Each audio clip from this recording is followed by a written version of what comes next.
Alright, so gonna get started here on John's fuel pump. I'm gonna tear apart his original one. Well, it's not original, it's a reman from years ago. I'm gonna tear it apart.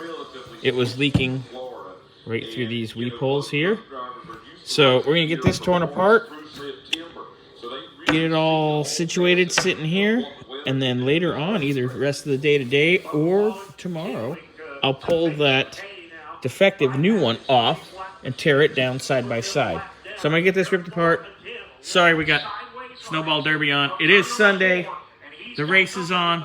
The biggest super late race in the country. Wish we were there. We were there last 2 years. All right, so we've got the vacuum portion of the pump disassembled. Tops off, screws are out.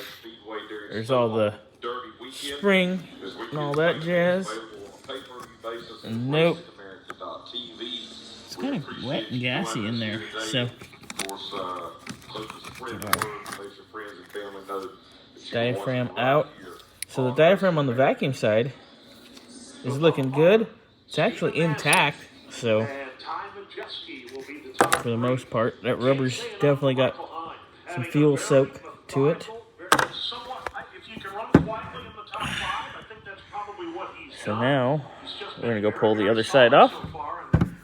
Let's see where we're leaking. I'm sure it's leaking from the bottom, obviously, because it's pissing fuel. So, all right, we got all the screws out on the fuel side of things.